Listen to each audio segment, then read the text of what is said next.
So let us have a huge round of applause for Preetham sir.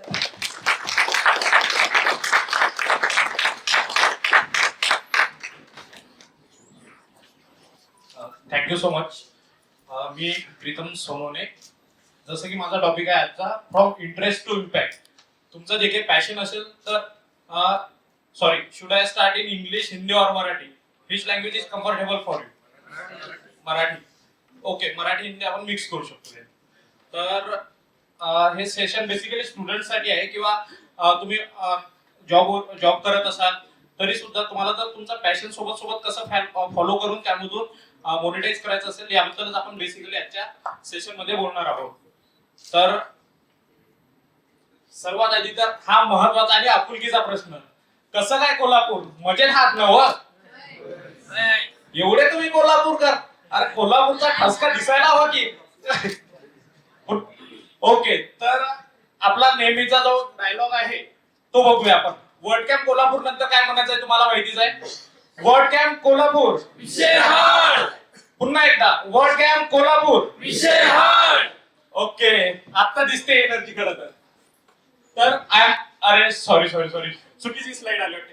Basically तरी मी सांगून देतो, मी आजच्या event मध्ये व्हॉलेंटियर पण आहे, मी स्पीकर पण आहे, आणि मी आम्ही कास्तकारच्या नावाने मीडिया पार्टनर पण आहे. म्हणूनच तीन आय कार्ड घेऊन फिरतोय. येस, पण ही चुकीची स्लाइड आली खरं तर. बट ठीक है, अब भी ठीक करके देता हूँ, कोई दिक्कत नहीं. So basically I am Pritam Sonawane. मी ब्लॉगर आहे, युट्यूबर आहे, आणि त्याचसोबत ऍग्रिकॉज आहे. आता ऍग्रिकॉज काय, तर ही कोणती पदवी नाही, पण आम्ही जे ऍग्रिकल्चर ग्रॅज्युएट आहोत आम्ही स्वतःलाच पदवी दिलेली आहे की वी आर द ऍग्रिकॉज. तर मी ऍग्रिकॉज आहे, आणि त्याचसोबत गेल्या काही वर्षापासून वर्डकॅम्प सोबत जुळलेलो आहे. तर त्यामध्ये काही कॉन्ट्रीब्युशन करतो आणि वर्डप्रेसवर वेबसाईट सुद्धा बनवतो. तर सर्वात आधी की आपण आपलं पॅशन हे प्रोफेशन मध्ये का टर्न करायला हवं हे तर मी सांगतो, पण तुम्ही सांगा की आपलं पॅशन फॉलो करून त्याला प्रोफेशन बनवणं योग्य आहे की अयोग्य? योग्य आहे ना. पण मग आता हे करत असताना जर आपण आपला जॉब करत असेल किंवा बाकी काही रिस्पॉन्सिबिलिटी असेल तर ते करणं बऱ्याचदा आपल्याला अवघड जातं. तर ते कसं आपल्याला मॅनेज करता येईल, आता तेच पाहणार आहोत आपण. सर्वात आधी तर फुलफिलमेंट. जर आपण आपलं पॅशन फॉलो करत असेल आणि त्याला प्रोफेशन मध्ये कन्वर्ट असेल तर एक फुलफिलमेंट राहते की चला आपण आपलं पॅशन फॉलो करून आपल्याला आवडणारी गोष्ट करून त्यामधून काहीतरी अर्थार्जन करत आहे. दुसरं म्हणजे अपॉर्च्युनिटी. तर जर आपण पॅशन फॉलो करत असेल तर आपल्याला वेगवेगळ्या अपॉर्च्युनिटी तयार होतात. त्या कशा, फक्त मी थेरीज नाही सांगणार आहे, तर मी त्याचा एक्झाम्पल पण देणार आहे. आणि तिसरं म्हणजे फायनान्शियल इंडिपेंडन्स. जर तुम्ही स्टुडंट असाल किंवा नुकतंच जॉब सुरू केला असाल, फ्रेशर असाल, तर तुम्हाला माहिती आहे की फायनान्शियल डिपेंडन्सी आपली पूर्णतः फॅमिलीवर राहते. आणि अशा वेळेस आपण इंडिपेंडंट होऊन आपले स्वतःचे खर्च तसेच घरच्यांचे खर्च कसे काय मॅनेज करू शकतो काही प्रमाणात. तर त्याबद्दल तर तुम्ही पॅशन फॉलो कधी करायला हवं, असं नाही की आता कोणी करतोय त्यात तो सक्सेस झालेला आहे म्हणून आपण सेम फॉलो करायचं आणि ऍज इट इज त्याला कॉपी करून सुरू करायचं. तर सर्वात आधी तर आपण आपलं ओळखायला पाहिजे की खरंच आपल्याला कोणती गोष्ट आवडते, कौन सी ऐसी चीज है जिससे कि हम कनेक्ट होते हैं या फिर हमें अच्छा लगता है. तर सगळ्यात आधी when you feel strongly about it, then you should start thinking about your passion and converting it into your career or the profession. Then you have to be ready to commit and stay consistent in any situation by managing time and the other workload etc. So what else? You have validated that it is potential to be profitable. नाहीतर मग आता passion आहे म्हणून आपला काही passion असू शकते. एखाद्याला कागदाचे विमानच बनवून उडवायला खूप आवडत असेल तर आता ते प्रॉफिटेबल राहील का? तर आपल्याला माहिती असलं पाहिजे, तो व्हॅलिडेट करता आला पाहिजे आयडिया, की नक्कीच ही आयडिया आपण व्हॅलिडेट करू शकतो आणि त्याला ऍक्च्युअल रिअल वर्ल्ड मध्ये इम्प्लिमेंट करून त्याच्यापासून काही ना काही आपण चांगलं घेऊ शकतो किंवा त्याला मग प्रॉफिटेबल बनवू शकतो. आणि fourth one is you are open to learning and adapting. जर तुम्ही रिजिड असाल की नाही ऐसा है तो ऐसा ही चाहिए, तो भाई तेरे से पैशन फॉलो करके उसे प्रॉफिटेबल बनाना, प्रोफेशन बनाना बहुत मुश्किल हो सकता है. शायद आप बना भी लो पर उसमें टाइम लगेगा. तर तुम्ही रिजिड नसायला हवे, तर तुम्ही फ्लेक्सिबल असायला हवे की जे येणारे चेंजेस आहेत.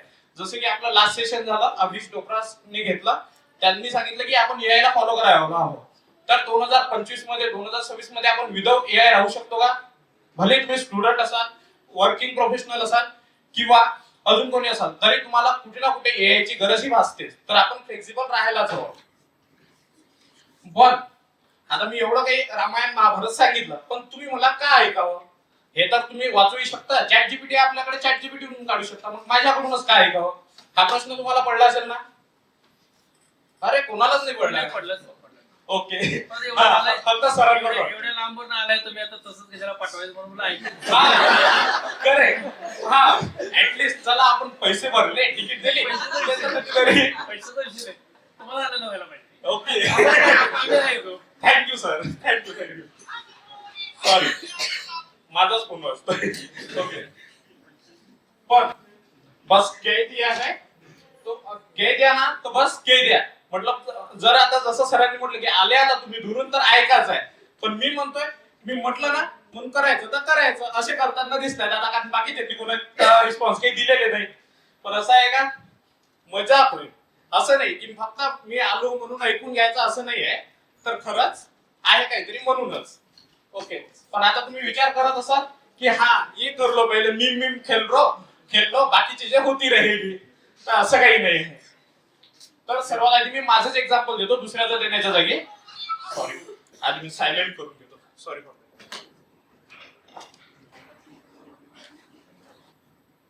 तर मी जी सुरुवात केली माझ्या जर्नीची, तर माझी एक बेसिकली जर्नी सुरू झाली 2015 पासून. तोपर्यंत माझं +2 वगैरे सुरू होतं.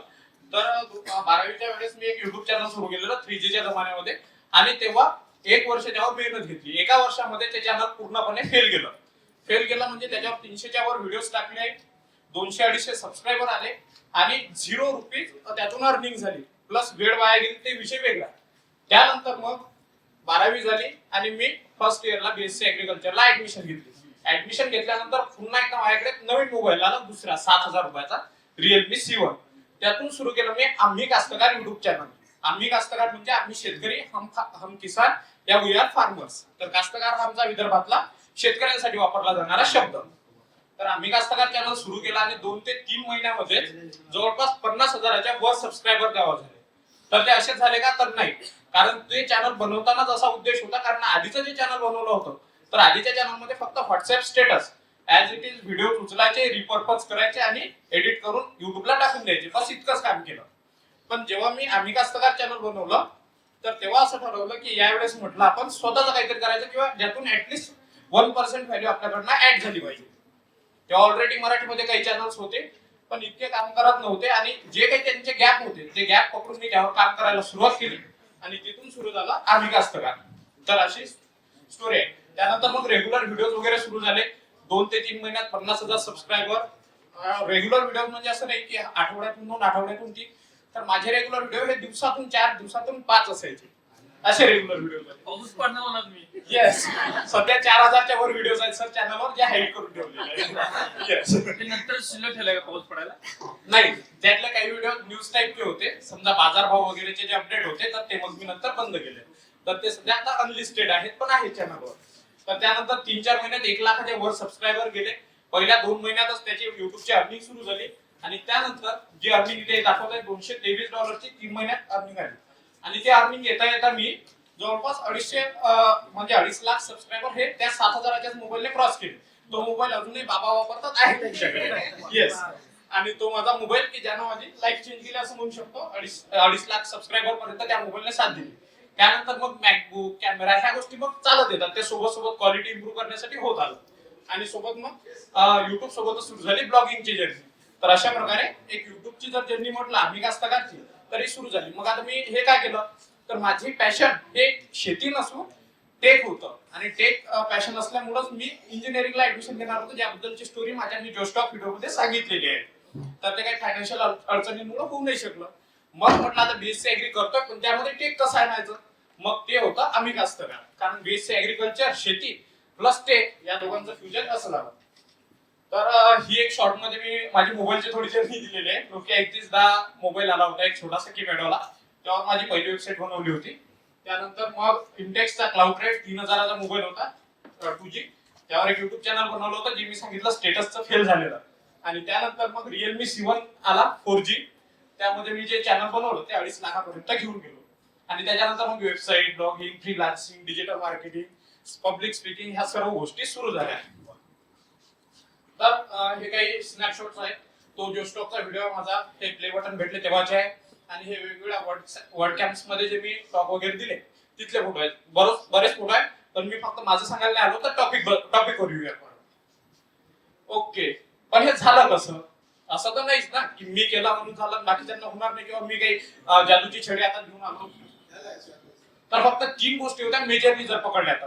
एक तर होती कन्सिस्टन्सी, कारण मी 1 ते 1.5 वर्ष रेग्युलरली 30 मेहनत घेतली आणि त्याच मेहनतीनं काम केलं.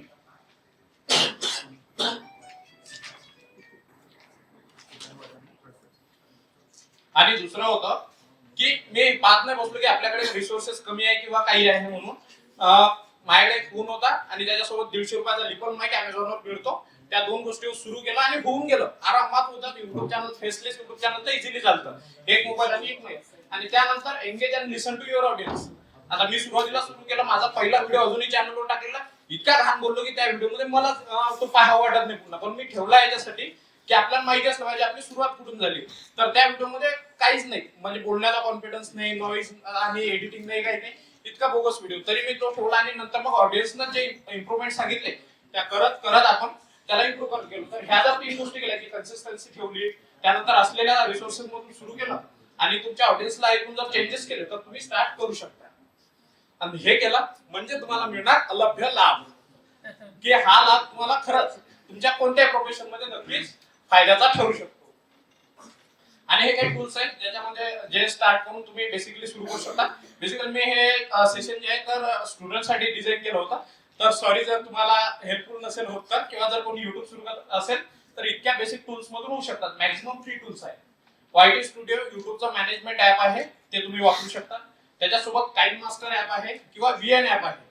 या दोन्ही फ्री ऍप आहेत. काइन मास्टर आता काही फीचर्स पेड आहे, ते वापरू शकता एडिटिंग साठी. YT स्टुडिओ तुमचे व्हिडिओचे थंबनेल्स, टायटल, डिस्क्रिप्शन टॅग साठी वापरू शकता मॅनेज करायला. त्यानंतर पिक्सल लॅब, कॅनवा आणि पिक्सार्ट हे ऍप तुम्ही वापरू शकता चॅनलचा आर्ट बनवायला, लोगो बनवायला किंवा मग व्हिडिओचे थंबनेल्स बनवायसाठी.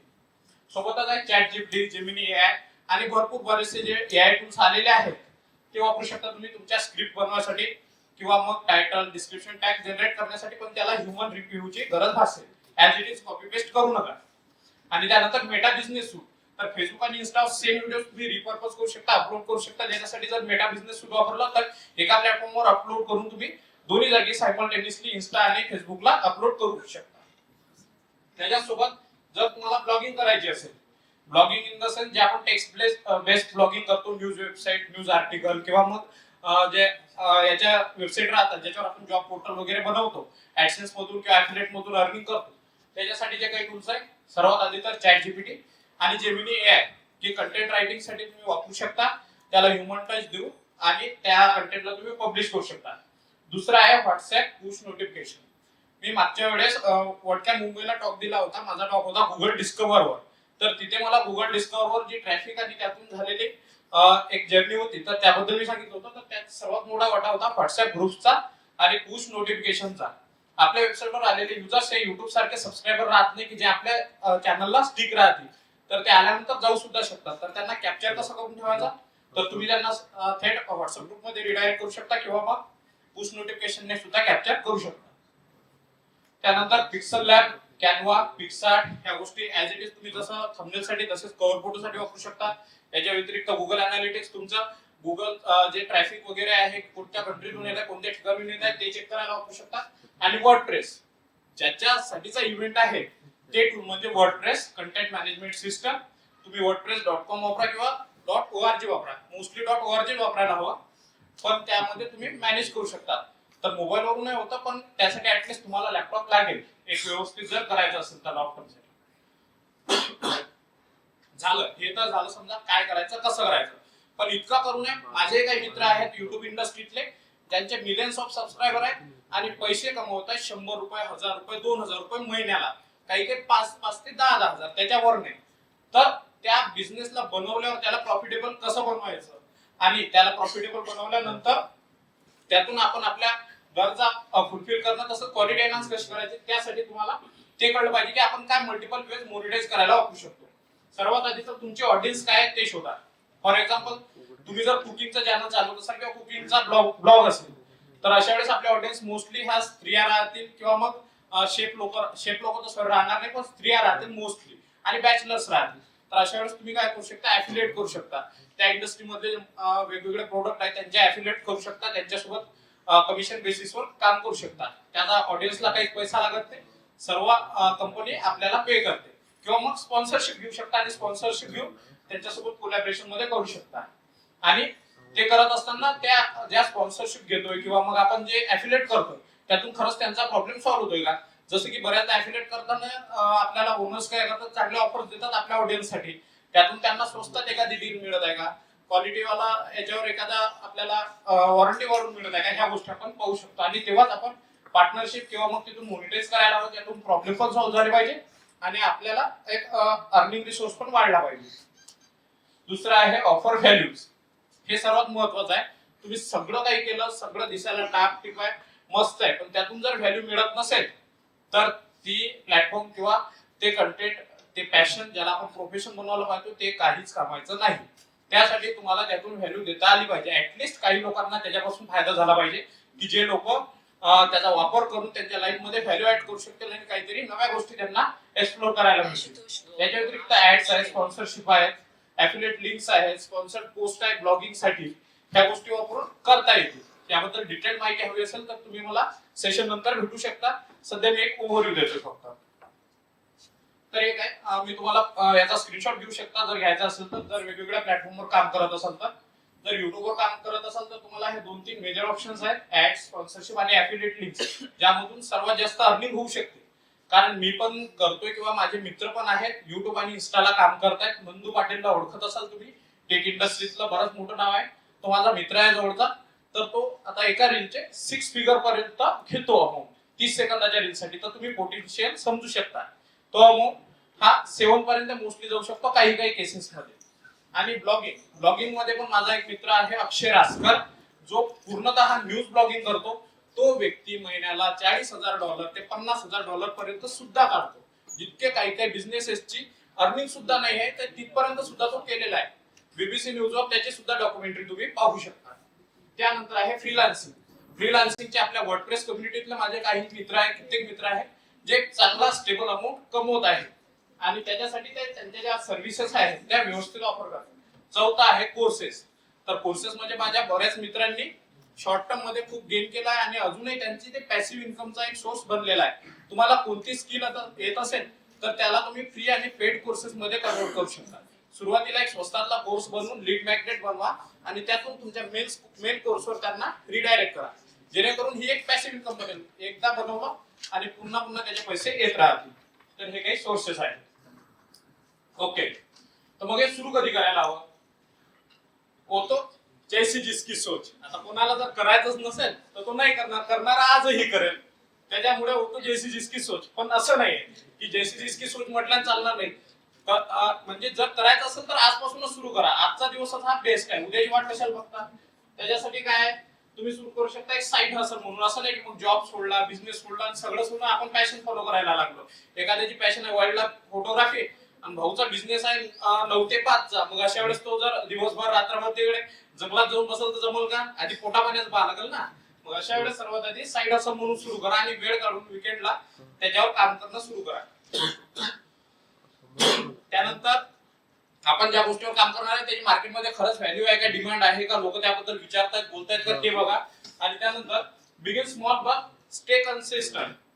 बरोबर आहे, तुम्ही तुमच्याकडनं एका दिवसाला 10 व्हिडिओ टाकणार नाही, तुम्ही एक टाका. तुमच्याकडनं एक ब्लॉग पोस्ट दररोज नाही लिहिणं, तुम्ही 3 दिवसात एक लिहा, पण सुरू तर करा आणि कन्सिस्टंट राहा. तुमची फ्रिक्वेन्सी जर दर तिसऱ्या दिवशी दर आठवड्याला असेल ती तरी ऍटलीस्ट मेंटेन करा, तेव्हा तुम्हाला होऊ शकते. आणि चौथा फोकस ऑन व्हॅल्यू. फक्त क्वांटिटीवर जाऊ नका तर क्वालिटीवर लक्ष ठेवा आणि ती बघा. आता हे तुम्ही मेबी वाचलं नसेल. बस स्टार्टिंग में ये एक चीज मत करना, काय कि मैं एक्सपर्ट हूं, मेरे को सब आता है, मेरे को सब आता है, तो मैं यूट्यूब भी करूंगा, ब्लॉगिंग भी करूंगा, बिजनेस भी करूंगा, फ्रीलांसिंग भी करूंगा, सारी चीजें करूंगा. बस ऐसे मत करना. तर एक गोष्ट पकडा आणि त्याच्यावर वर्क करायला सुरू करा. मग त्याला तुम्ही वेगवेगळ्या प्लॅटफॉर्मवर रिडायरेक्ट करू शकता वाटल्यास. पण असं करत असताना तुम्हाला काही हे पण येतील चॅलेंजेस. सर्वात आधी तर फेल्युअरचं फिअर राहील, ते मनात राहतच, ते आमच्या आत्ताही राहतं. बिझनेस घेऊन बसलो आपण कोणताही की ते फेल्युअरचं एक भीती मनात राहते. आणि दुसरं म्हणजे क्रिटिसिझम. ऑनलाईन इंडस्ट्रीमध्ये क्रिटिसिझमला कोणीही वाचू शकलं नाही. भले वो ऍक्टर हो, ऍक्ट्रेस हो इन्फ्लुएंसर्स हो, यूट्यूबर हो, ब्लॉगर हो या फिर कोई बिजनेस ओनर्स हो, तो सबको क्रिटिसिज्म झेलना पड़ा है और झेलना पड़ेगा। तो उसे मैनेज करना आना चाहिए और किस चीजों में हमें रिस्पॉन्स करना चाहिए ये भी समजना चाहिए। आणि त्यासोबत आपण मोटिवेट राहायला हवं, कारण की ही प्रोसेस स्लो आहे, असं नाही की 25 दिन में पैसा डबल अशी स्कीम ही नाही आहे।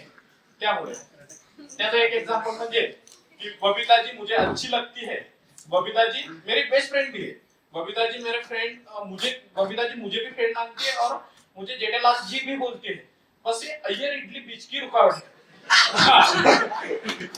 मग आता इथं बबीता जी कोण आहे, तर बबीता जी आहे आपलं पॅशन।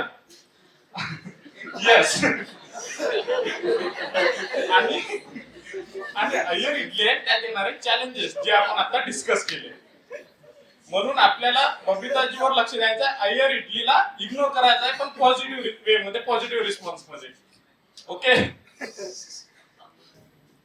पण आज पुरतं इतकंच, कारण जे पण तेवढंच करावं माणसानं, होत नाही तर काय करावं, नाही का? बरोबर आहे ना? म्हणून आज पुरतं इतकंच। Thank you very much. तुमचे काही प्रश्न असतील तर विचारा।